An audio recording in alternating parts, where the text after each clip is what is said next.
Paz do Senhor Jesus, queridos, tudo bem? Vamos nesta oportunidade gravar mais um vídeo e o nosso tema será sobre os apócrifos e o Novo Testamento. Aí eu começo com esta pergunta: será que o Novo Testamento faz uso de livros apócrifos? Será que nós temos porções de livros apócrifos no Novo Testamento? Quando eu fiz teologia, foi-me ensinado, e eu leio também nos livros, que o Novo Testamento é totalmente puro, no sentido de fazer uso apenas do Antigo Testamento. E foi-me ensinado, e é nos ensinado, que o Novo Testamento jamais faz uso de livros extra-canônicos. Mas eu fui investigando, eu fui estudando, e a conclusão que se chegou é outra bem diferente. Eu quero ler para você duas passagens. Uma está em Judas, capítulo 6. Judas 6. Diz assim, querido. Vamos lá? E aos anjos que não guardaram o seu principado, mas deixaram a sua própria habitação, os reservou na escuridão em prisões eternas até ao juízo do grande dia. A outra passagem está em 2 Pedro 2:4, que é um paralelo muito próximo, que diz: porque se Deus não perdoou aos anjos que pecaram, mas havendo-os lançado no inferno, os entregou às cadeias da escuridão, ficando reservados para o juízo. Somente estas duas passagens. O que Judas e Pedro está falando aí é da prisão de anjos que pecaram. Anjos pecaram contra Deus e foram aprisionados no Tártaro. Como diz o original grego, eles foram aprisionados no Hades, no abismo, que é o habitat dos espíritos, dos demônios. E Pedro e Judas, eles falam dos anjos que pecaram. Só que, nas páginas do Antigo Testamento, amigo, você não vai encontrar sequer uma menção além de Gênesis 6:2 dos anjos que pecaram com mulheres. Em Gênesis 6:2 nós temos ali os Bnei Ha-Elohim, que são anjos de Deus, coabitando com as filhas dos homens. Além de Gênesis 6:2 e 4, nós não temos qualquer outra menção no Antigo Testamento. Mas o que nos chama a atenção aqui em Pedro e Judas é que diz, sabe o quê? Vamos lá.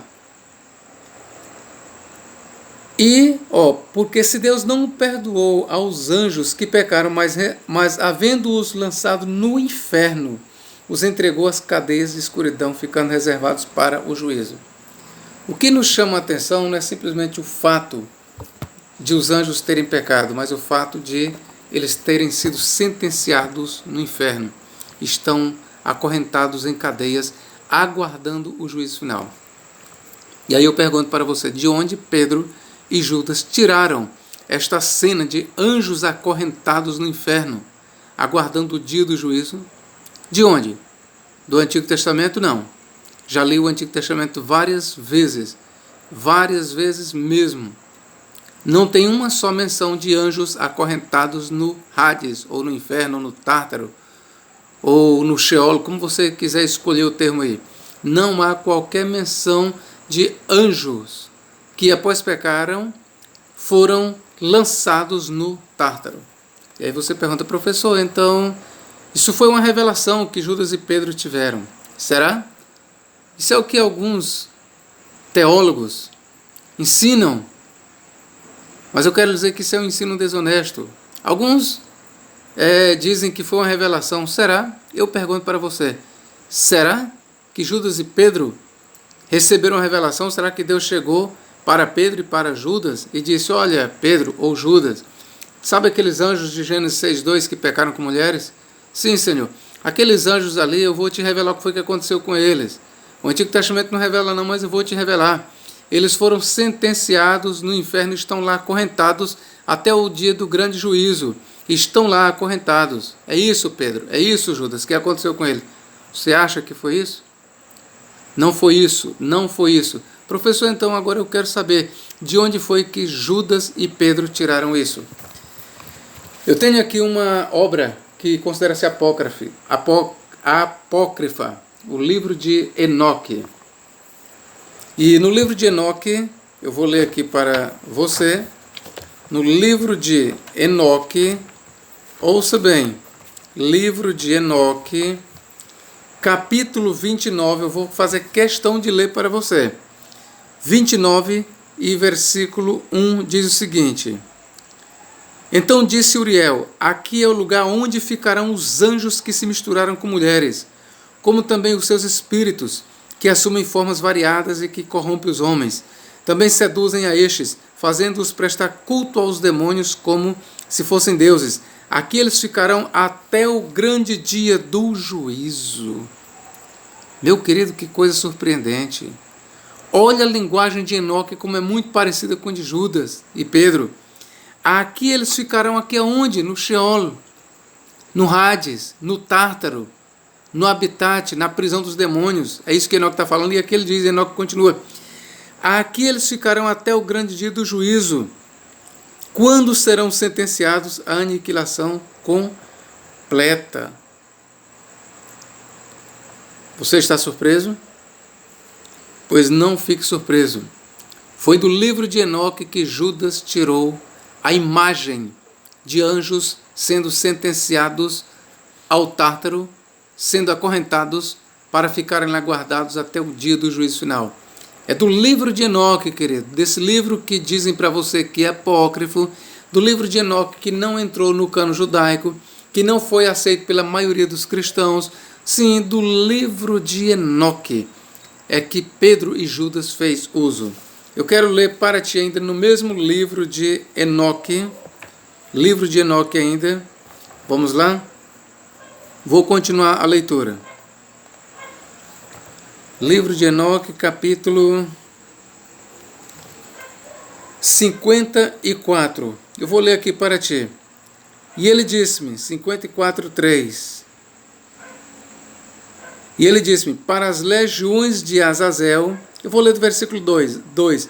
E os meus olhos viram como eram confeccionadas correntes de ferro, imensamente pesadas, como instrumentos de tortura. Então eu perguntei ao anjo da paz que ia comigo, para quem são preparadas essas correntes? Versículo 3. E ele me disse, para as legiões de Azazel, a fim de aprisioná-las e lançá-las no abismo de condenação definitiva. De pedras ásperas serão cobertos os seus queixos, da forma como ordenou o Senhor dos Espíritos. Versículo 4. Então Mihael, Gabriel, Rafael e Fenuel os agarrarão naquele grande dia e os lançarão na fornalha de fogo ardente, para que o Senhor dos Espíritos promova a sua vingança contra a iniquidade, por terem eles se submetido a Satã e pervertido os habitantes da terra. Você prestou atenção na leitura? É do livro de Enoque que Pedro e Judas tiraram a ideia de que os anjos foram aprisionados no Tártaro. É do livro de Enoque. É exatamente no livro de Enoque que se encontra a primeira ideia. É exatamente, prestai bem atenção, o livro de Enoque foi escrito mais ou menos entre 200 e 100 anos antes de Cristo nascer. E foi no livro de Enoque que pela primeira vez se encontra a narrativa dos anjos que pecaram com mulheres, que estão sentenciados no inferno, que estão acorrentados. É no livro de Enoque, querido. Então saiba que o Novo Testamento ele faz sim uso de livros apócrifos. Professor, mas eu aprendi que o Novo Testamento ele só usa a Escritura. Bom, se você continuar com essa ideia de que o Novo Testamento só faz uso de escritura, então só resta você concluir que o livro que eu tenho em mãos aqui, o livro de Enoque, é escritura. Vamos ser coerentes. Se o Novo Testamento não usa livros apócrifos, então você vai ter que concluir que o livro que eu tenho em mãos aqui é escritura sagrada. Por quê? Porque Judas e Pedro fizeram uso direto, claro, do livro de Enoque. E eu quero lhe dizer que alguns pais da igreja, eles aceitavam o livro de Enoque como escritura. Vou te dar um exemplo aqui. Tertuliano, um dos maiores líderes da igreja cristã, um dos maiores apologistas, ele aceitava o livro de Enoque como escritura. O livro de Enoque ele era muito usado pelos primitivos cristãos ali nos primeiros 3 séculos da igreja. Basta você ler os pais da igreja como Orígenes, como Tertuliano, como Justino Mártir, como Irineu de Leão, como Hipólito de Roma, que eles faziam largo uso do livro de Enoque. E eu quero lhe dizer que, desses que eu li, pelo menos Tertuliano, ele faz clara apologia ao livro de Enoque como escritura. Tertuliano ele diz claramente que o livro de Enoque era escritura sagrada. Então você vê que a ideia que nós temos de cânon hoje não é precisamente a mesma ideia dos tempos primitivos. O que hoje não está na escritura já teve na escritura há algum tempo.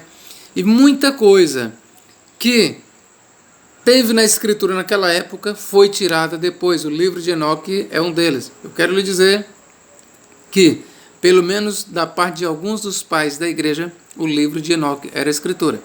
Bom, e se você aceita o livro de Enoque como escritura ou não, eu quero lhe dizer que o fato é que o Novo Testamento faz uso direto do livro de Enoque. Outra citação extraída do livro de Enoque é Judas, capítulo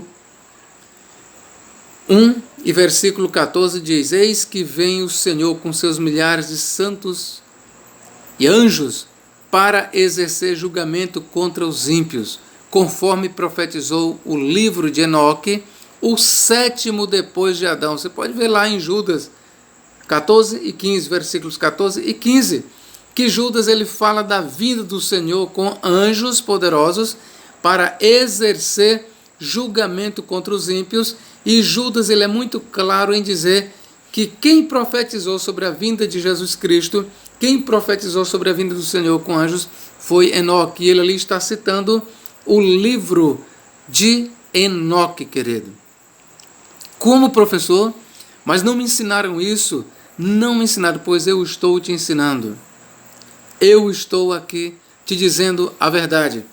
A profecia que Judas fala, conforme diz Enoque, o 7º depois de Adão, você pode ler lá em Judas, versículos 14 e 15, quando Judas diz, conforme profetizou Enoque, o 7º depois de Adão, ele tirou exatamente daqui, do livro de Enoque. Enoque, capítulo 1. Livro de Enoque, capítulo 1, lá fala da vinda do Senhor com seus milhares de santos e anjos para executar juízo contra os ímpios sobre a terra. Então não é verdade, quero lhe dizer aqui, não é verdade que o Novo Testamento usou apenas Antigo Testamento. Não é verdade. A verdade é que o Novo Testamento ele fez uso sim de livros apócrifos e pseudepígrafes. Outra coisa que você precisa saber é que o conceito de apócrifo e pseudepígrafe que nós temos hoje, não se engane, não é a mesma coisa para os antigos. O que nós consideramos como apócrifo hoje, querido, para Judas e para Pedro não era apócrifo. Para Judas e para Pedro não era pseudepígrafe.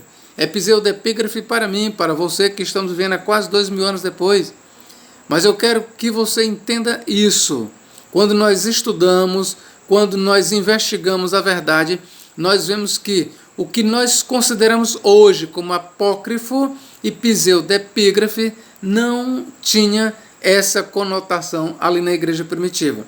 Maior prova do que eu estou lhe dizendo aqui é a citação que nós encontramos do livro de Enoque, na epístola de Judas e de Pedro. Isso sem falar para você que o Apocalipse de São João está recheado do livro de Enoque, ainda que ele não cite direto, mas as imagens que nós temos ali no livro do Apocalipse têm muito paralelo com o livro de Enoque. Os evangelhos, Mateus, Marcos, Lucas e João, eles fazem muito uso do livro de Enoque, ainda que não direto, como fez Judas e Pedro. E Judas, principalmente, ele fez uso direto, ele citou direto o livro de Enoque, conforme profetizou Enoque, o sétimo depois de Adão. Essa expressão, Enoque, o sétimo depois de Adão, encontra-se no livro de Enoque. Ele diz realmente, eu sou o sétimo depois de Adão, Enoque falando. Então, querido, nós temos que falar a verdade. Eu tenho um compromisso com a verdade. Eu não sei se você vai gostar, mas isso é a verdade, o que eu estou lhe falando. Você pode investigar. Russell Norman Champlin, um dos grandes teólogos que eu muito admiro, ele traz essa mesma ideia que eu estou lhe falando. Qualquer um que seja um estudioso sério, prestai bem atenção, qualquer estudioso sério, compromissado com a verdade, vai lhe dizer exatamente isso, querido, que o Novo Testamento faz uso de literaturas extracanônicas. Qualquer estudioso sério dos escritos sagrados, qualquer um que encare o Novo Testamento com seriedade, vai dizer para você que o Novo Testamento fez uso de outras literaturas, além do Antigo Testamento, e uma leitura muito usada no Novo Testamento foi o livro de Enoque. Se você não sabia, agora você está sabendo. Que Deus em Cristo nos abençoe e nos guarde para todo sempre. Amém.